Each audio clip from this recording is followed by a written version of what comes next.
مرحبا بكم. طبعا هذا الجزء الثالث من الفيديوهات. طبعا في هذا الجزء الثالث راح نسوي الكيك نجهزه. طبعا الكيك جهزته قبل بيومين من عيد الميلاد، تمام. راح اخليه يبرد واحطه بالفريزر عادي، ما بيصير له اي اشي. ويلا نبلش.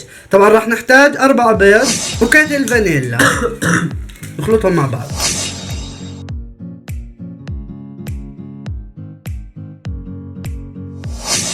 كسرنا 4 بيض، راح ننزل بوكيت فانيلا. هذول 4 بس هذول السنتين طلعنا في بيضة واحدة. صفرين طلع. راح نحط الفانيلا، رشة ملح صغيرة، راح نخلط. راح نحتاج كوبين سكر.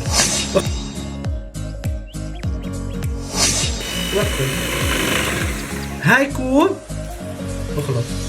راح ننزل كمان كوب.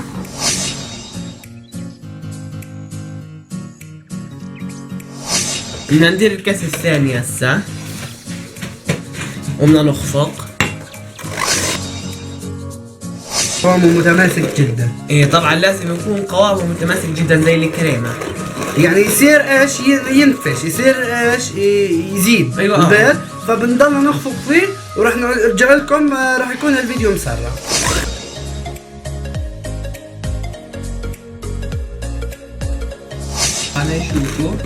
هاي شوفوا كيف صار نفس الكريمة.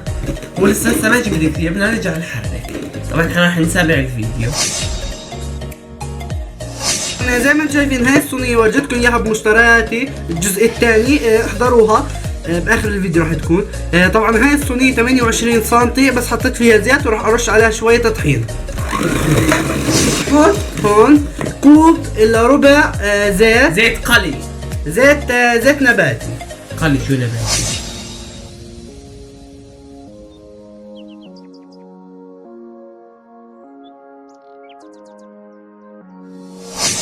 انا راح ايش احط. بدنا كوبين طحين ونص كوب كاكاو. راح انخلهم عشان نجهزهم. راح انخلهم في علبة وبعدين راح ننزلهم. فراح انخل كوبين طحين ونص كوب كاكاو. راح نخلط شوي وانخل طحين وارجع لكم. وطبعا زي ما انتم شايفين هاي البيض خلطناه منيح، راح نحطه على جنب. هاي الطحين والكاكاو كاستين طحين ونص كاسة كاكاو، تمام. راح نحتاج معلقة صغيرة من البيكنج باودر. هيك بيجي شكله. انا عندي علبة بحط منها، يعني احسن من البوكدات. راح نحط معلقة مسح صغيرة تكون. وراح نحط كمان بيكربونات الصودا او كربوني بنحكي لها احنا. طبعا هاي بيكربونات الصودا تقريبا نص معلقة ملانة صغيرة. طبعا هاي المعلقة بنحطها هون. وطبعا هسه راح نخلط هذا مع بعضه عشان ننزله على هذا الخليط. هيك شكله. طبعا احنا خلطناه مع بعض شوي. وهسه ايش راح نحطه فوق هذا. طبعا راح نغلي كوب كاسة عادي زي نفس الحجم مي مغلية او قهوة تكون غامقة. طبعا زي ما انتم شايفين هاي الطحين هون. الطحين والكاكاو. طبعا هاي القهوة غامقة. طبعا هاي قهوة سادة عادية. سادة. انتوا بتقدروا تستخدموا الجاهزة، بس انا هاي مغلية جاهزة عندنا في البيت. في البيت ما بنستخدم الخارجي نحن. طبعا انا راح اصير انزل شوي من الطحين وانا اخفق وحمزة يخلط وراح نخفف على القهوة. ايوه انا. يلا نزل شوية طحين. حط شغلها.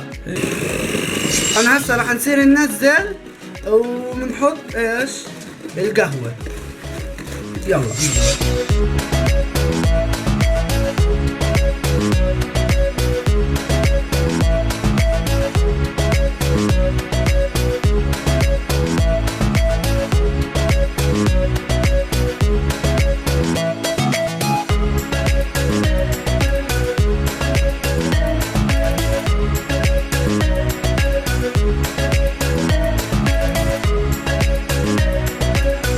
طبعا زي ما انتم شايفين خلص الكيك. طبعا اخر اشي راح نسويه، راح نجيب معلقة خشب وبالطرف نعمل هيك، عشان اذا في اي اشي في الطرف، عشان اذا في بحاثير تروح. عشان اذا في اي اشي في الطرف ينزل. طبعا راح ننزل الكيك، نتفي عجينة الكيك هيك كذا.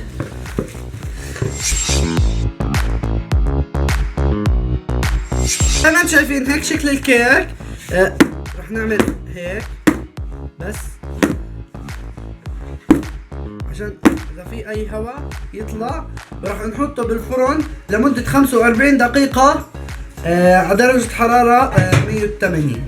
نروح نلعب جيم ببجي لهم خلص. طبعا انا طلعتها من الفرن، ضلت 45 دقيقة. طبعا تحمر الوجه شوي. طبعا هاي الطبقة بنقيمها ما بنخليها، فعادي يعني لو انحرقت شوي او تحمرت زيادة شوي عادي ما بصير اي اشي. طبعا اذا بدكم تعرفوا اذا استوى او لا، حطوا هيك وبتطلعوا هيك، طلعوا كيف، حطوا هيك بتطلعوا تكون نظيفة. كيك جاهز. رح اسوي كمان كيكة البرتقال.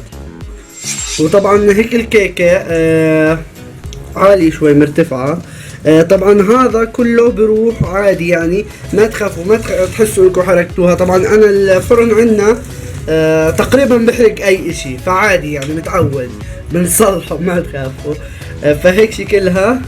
وطبعا راح نسوي الكيك الثاني. طبعا هاي راح اخليها تبرد وراح احطها بالفريزر لاني مسويها قبل بيومين، فلازم راح اغلفها بتغليف الاكل او راح احطها بالفريزر. بس لازم اهم اشي تبرد، اهم اشي تبرد عشان ما تخبص معنا. تمام، فبخليها تبرد وبحطها بالفريزر. طبعا هاي الصينية راح نسوي الكيك الثانية، فراح نحتاج شوية زيت. راح نفرد الزيت. راح نحتاج اول اشي للكيك 4 بيض هون، اثنين فانيلا هننزلهم. تمام، 4 بيض و2 فانيلا، رشة ملح صغيرة. تمام، البيض نكسره. اي 1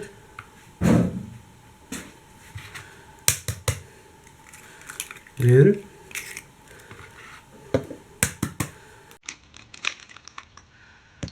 3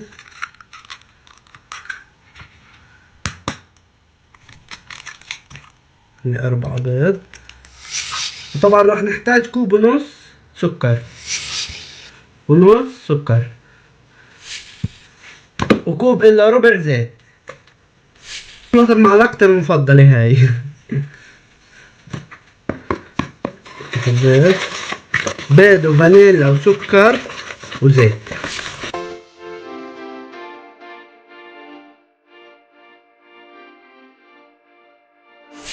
طبعا هون في بشر برتقال ومع عصير برتقال انا خلطتهم مع بعض، فراح ننزلهم. طبعا بشر البرتقال كثير بعطي طعم، وراح نخلط. بدنا حليب باودر 3 معالق كبار وخلط. طبعا راح نحط السائل اللي هو كوب، نكمل شوي منه، كوب عصير برتقال. طبعا انا برشت شوية برش برتقال فيه. اوكي، هسا بدنا نخلط. طبعا هون بحكي لكم شو حطيت هون.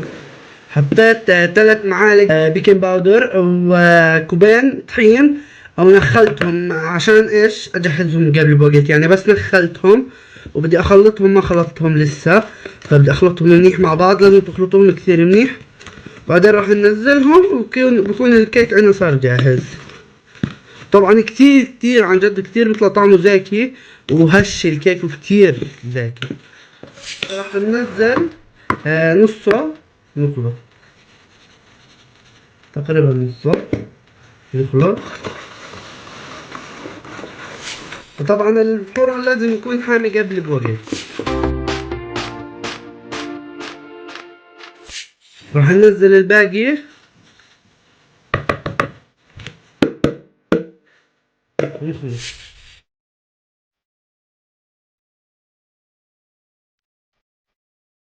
طبعا هسه الكيكة راح اخلطها شوي على الخلاط، على الخفاقة. راح اخلط الكيكة على الخفاقة وبعدين هيك هي صارت جاهزة الكيكة.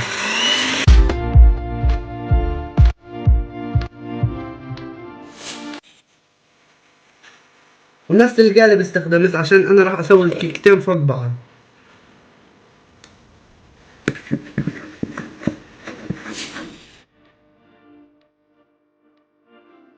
الكيكة خلاص صارت جاهزة، راح نخلطها.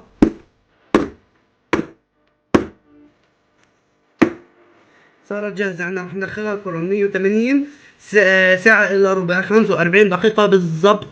ممكن تطلع زيادة 5 دقايق تحمروها من الوجه بس عشان تجمد الكيكة تمام. فبس بجمدها وخلص يعني راح غالبا نحطهم بالفريزر لأنه بدهم وقت يعني. هاي الكيكة جاهزة وضل هذيك نحطها بالفرن. راح تكون على الشاشة الفيديوهات حفلة عيد ميلادي من أول فيديو ليوم الحفلة، تجهيزات لعيد ميلادي، مشتريات، أدوات الكيك وكل إشي.